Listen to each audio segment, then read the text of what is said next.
कलश स्थापना, जिसे घट स्थापना भी कहते हैं, नवरात्रि पूजा का सबसे पहला और महत्वपूर्ण चरण है।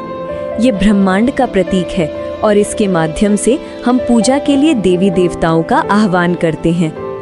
कलश स्थापना का महत्व क्यों करते हैं?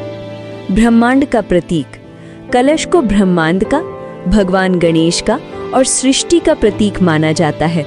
सकारात्मक ऊर्जा, मान्यता है कि सही विधि से कलश स्थापित करने से घर में सुख, समृद्धि और सकारात्मक ऊर्जा का वास होता है।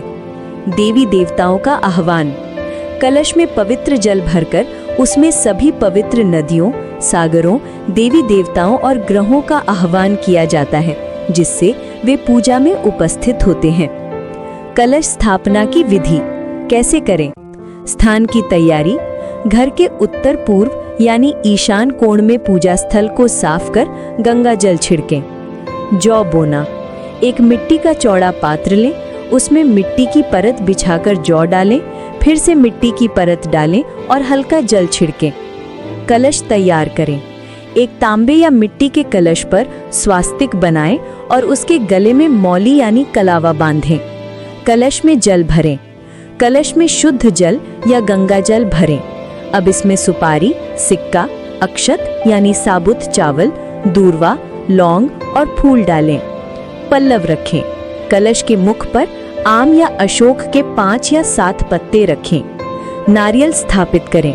एक जटा वाले नारियल पर लाल चुनरी या कपड़ा लपेटकर मौली बांधें और उसका मुख आपकी ओर होना चाहिए। इसे पत्तों के ऊपर कलश के मुख पर स्थापित कर दें।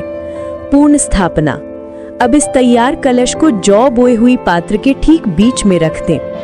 आह्वान, हाथ जोड़कर सभी देवी देवताओं का आह्वान करें कि वे इस कलश में विराजें और आपकी पूजा स्वीकार करें।